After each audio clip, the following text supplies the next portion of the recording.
Hello, my name is Alex Alderman. I'm with the Center for Innovative Pedagogy at Kenyon College. And on this week's Tech Tuesday, we're going to be talking about the basics of editing Wikipedia. This is something that follows on after my last video dealing with open educational resources, since Wikipedia is one of the most widely used open information sources on the internet today. And it's something that anybody can contribute to, which is both kind of the best quality about it and the worst. So it's difficult to know how reliable information is on Wikipedia, but the more people who are engaged with it from a creator standpoint, the more it benefits because of the ability of so many people to contribute and to correct each other and edit things and improve it over time. So that's really what I want to try to get people started with today. And one of the first things to talk about is how to get started at all. If you go to Wikipedia, and the basic English Wikipedia website is en.wikipedia.org. If you look in the upper right-hand corner, you may notice something you haven't seen before, which is the option to create an account. So if you're able to create an account, and after that, you can just log in afterward. People are generally discouraged from using an account name which is very similar to their real name, because that might lead to harassment, and it could lead to issues like, for instance, once you have that name associated with those edits on Wikipedia, it is very difficult to change your username, and it's basically impossible to remove your name from the history of those edits. So if it's something that comes up on a controversial topic or something, your name is forever going to be associated with it. So keep that in mind.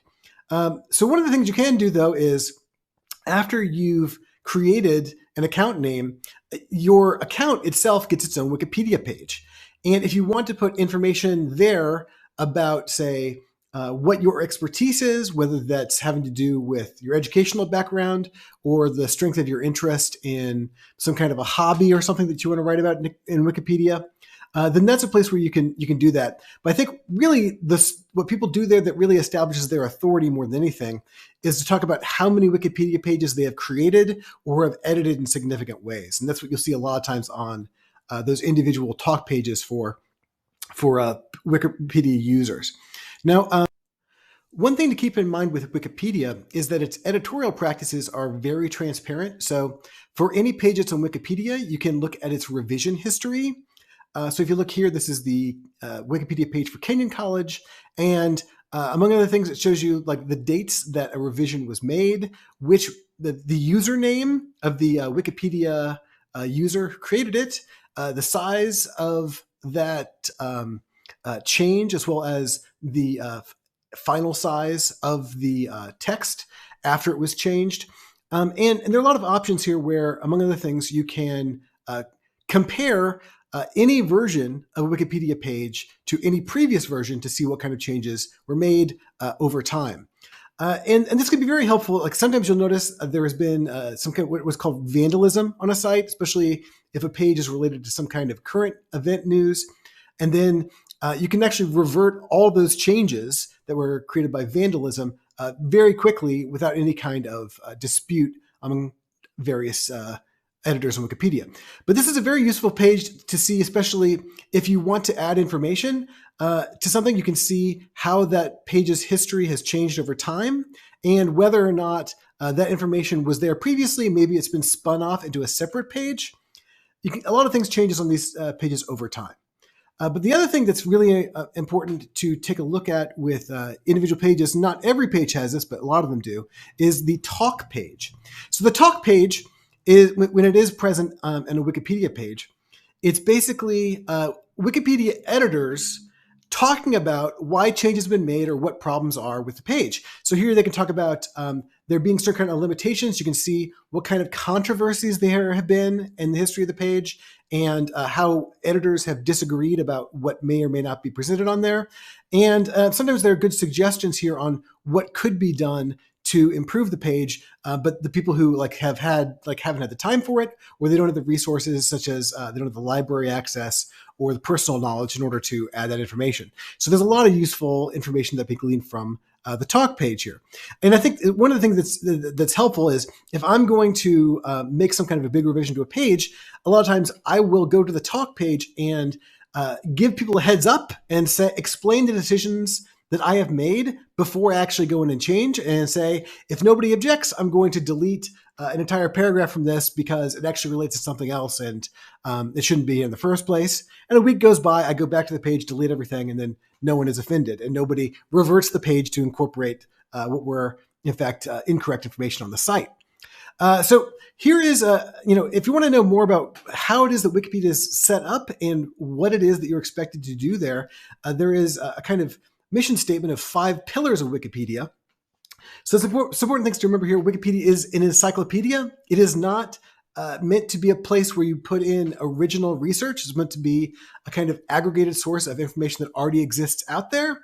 It's supposed to be written from a neutral point of view. So it is not it's not supposed to indicate a strong opinion, although sometimes there'll be a section on the page that calls something like controversy, and in a section like that you can talk about different opinions and you can cite different places on the internet, but it's not supposed to be an opinion piece, and it's not supposed to advance a particular thesis in support. It's supposed to just present knowledge that already is out there.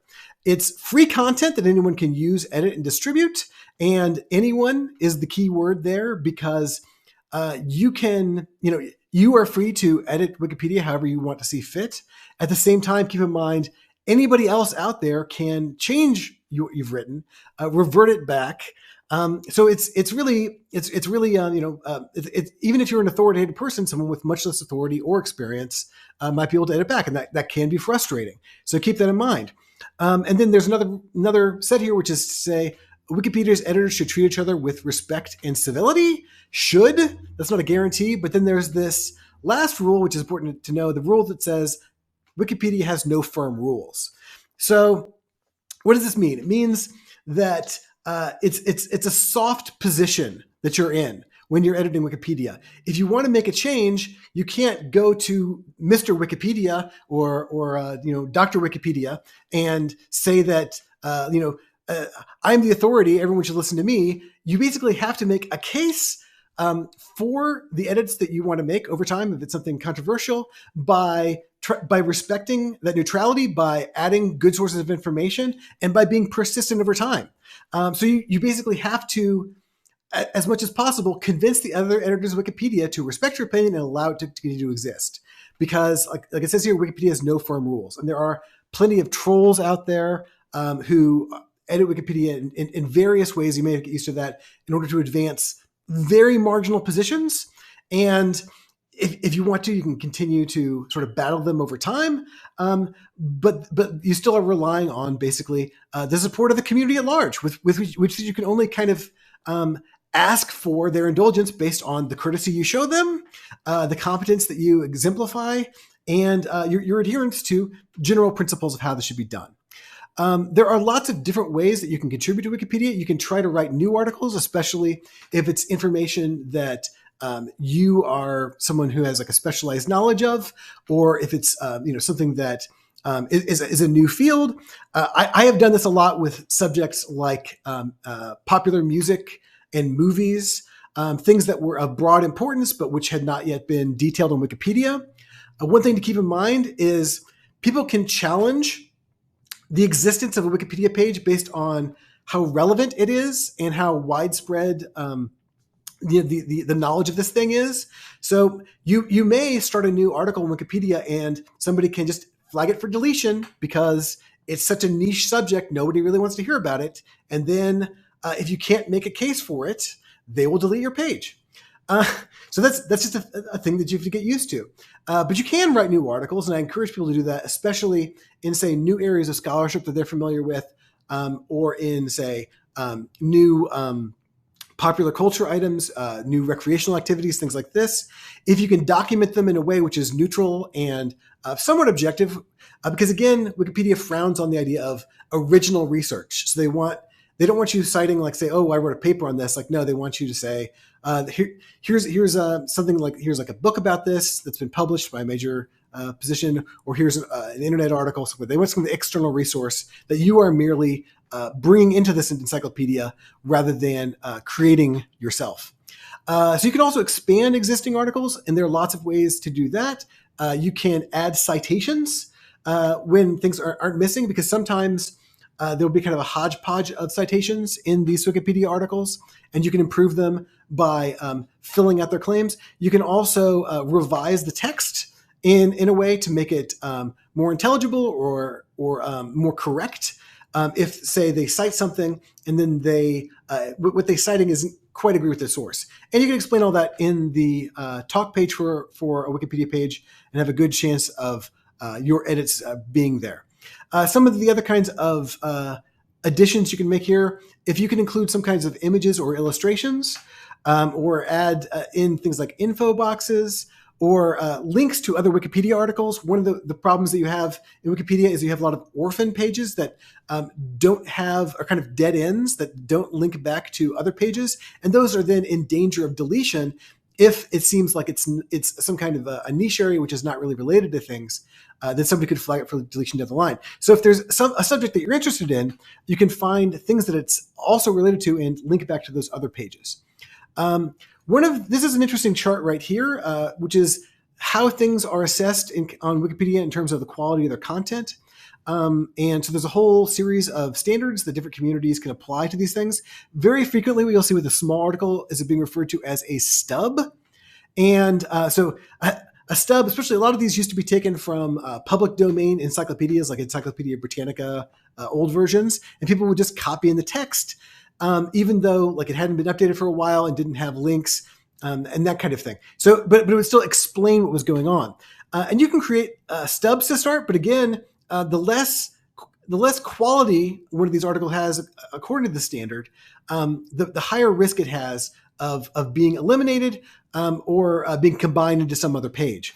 So you can improve something like a stub by filling it out with more citations, finding images, especially if images already exist, or linking it back to other Wikipedia pages. But this all can be useful, and you can improve the quality of the content this way and make it a more lasting resource for the future.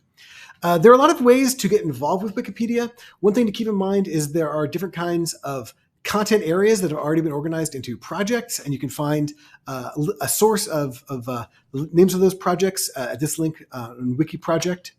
There are also sometimes events where, say at conferences or just like say during major holidays or during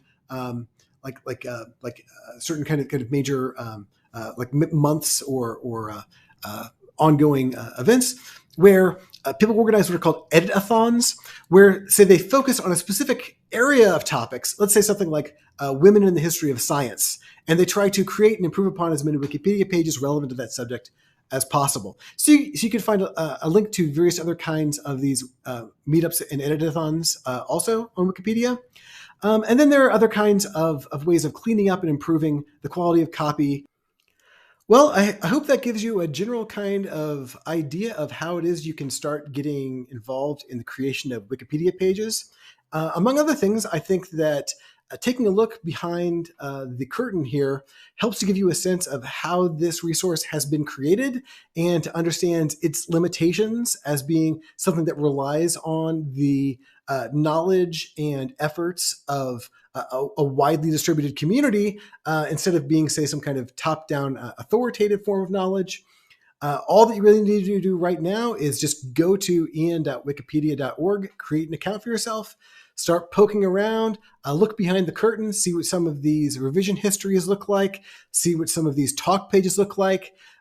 It's probably preferable if you want to pick a first article to edit on Wikipedia, try to find something that is not as common, is not a major one, something that's a little bit off the beaten path. Even better if it's something like that and it's got a status as, say, a stub where it definitely needs revision, then you're very likely to be able to contribute something right off the bat without having people reject it too much. But in any event, be prepared to support your contributions with evidence as much as you can locate, and to link it back to previous existing articles that are already in Wikipedia, and to engage with other users in a polite, neutral, and informed way in order to make a case for the things that you want to contribute and basically learn to be a good member of a knowledge creating community. And I think there's a lot of benefits there. So good luck editing. This has been Alex Alderman from the Center for Innovative Pedagogy from Kenyon College.